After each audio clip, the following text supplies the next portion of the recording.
acetone, very important as well. Another reason to wear a respirator and gloves when you use this. This will break your skin out.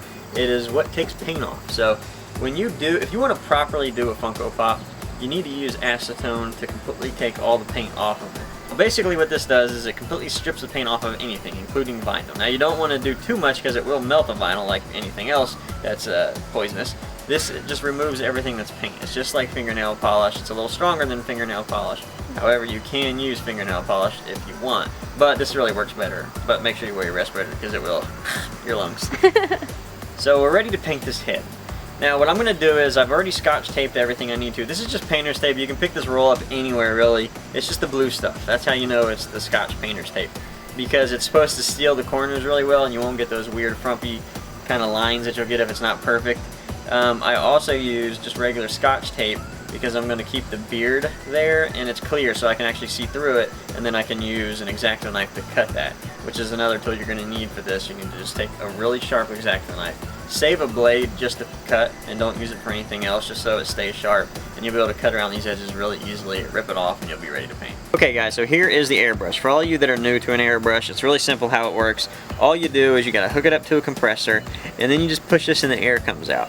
Now this is a dual action one, so what it does is you push the button down and you can pull it back, and the farther back you pull, the more air that it actually comes out of it. And then this little tube casing here, all you do is put paint in that. So it's really not hard, it's really easy to use. You don't need a whole lot of paint when you airbrush because it's so thin when it sprays in there with air that you know, it doesn't use anywhere near the amount of paint that using a brush would. Now one thing that you want to do when you actually scotch tape this, poke a hole in there and then you can actually use like a coat hanger or something to hold it, and then you'll be able to hold it while you spray it. Now this paint dries super fast, and it just so happens that I don't have a whole lot to paint on this, so I can really kind of do it by hand this time. Your airbrush needs to be around 15 to 25 psi to really work well with this kind of paint. Now before you do paint, go ahead and spray it a couple times just to get some of whatever's at the tip of it out, because sometimes when you mix your paint, because I've added white to it, because Braveheart actually has kind of a light colored face, so I needed to put white and some blue together, and that might have a little bit of white in there and it might have a little dark blue in there to begin with. So spray it a couple times, get it out, and you probably be best to take like a piece of paper and see when your color has actually mixed to the proper amount. So let's spray this thing.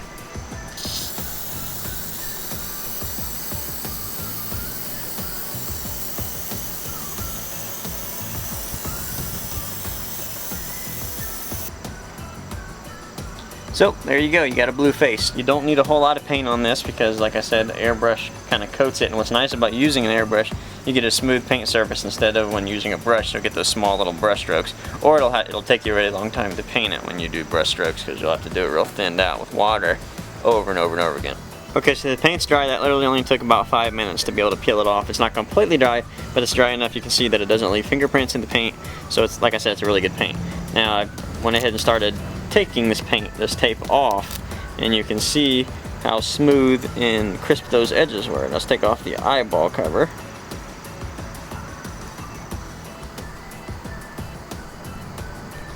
There you go. Now the all-important part of Braveheart, the split blue face.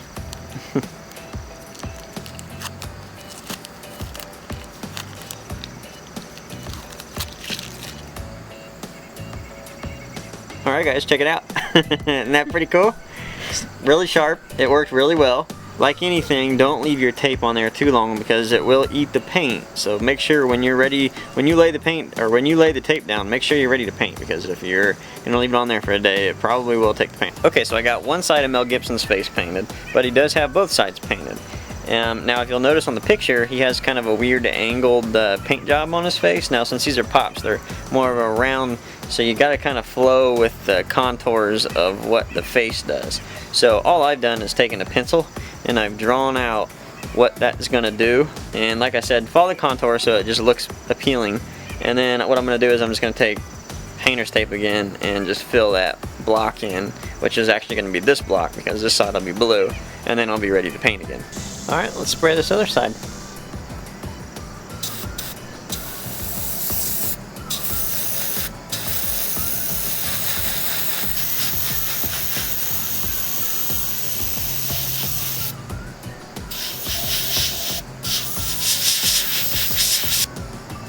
Alright, you want to make sure you get all those corners, because you'll see I'm overlapping the hair a little bit, and you'll want to make sure you overspray that a little bit.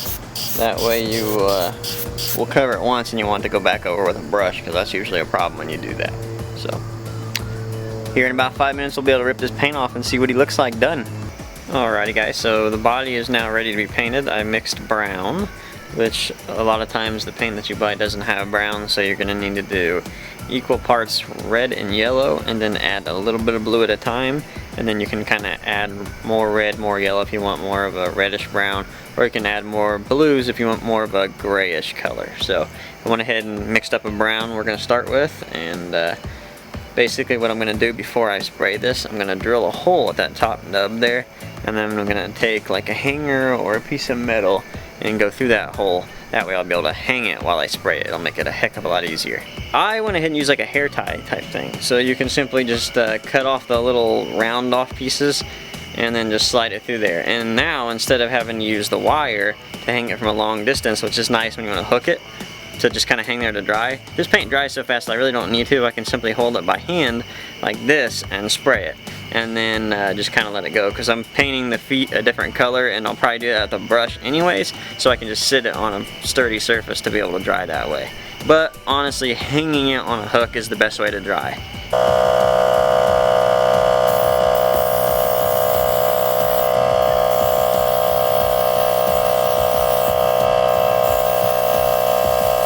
So you can see in the video that I was working on William Wallace from Braveheart. If you want to see him a little better, he's on our Facebook. Check him out. I'll put the link in the description along with everything I've used today. If you really want to kind of take a look at exactly what kind of paint it is, exactly what kind of clay it is, if you want to order through those links, I'll give you that option too.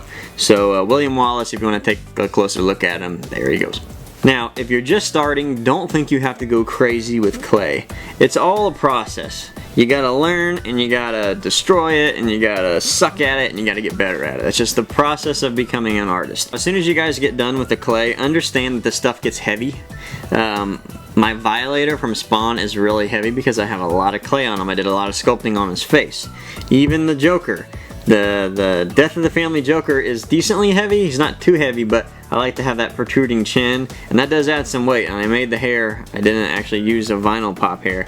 So understand these things are heavy. They don't feel like pops when they're all done, and that's okay because they don't have to be. They're artwork. Weapons. Everybody loves weapons, right? How to make the weapons real quick, because I didn't really go over that in the video.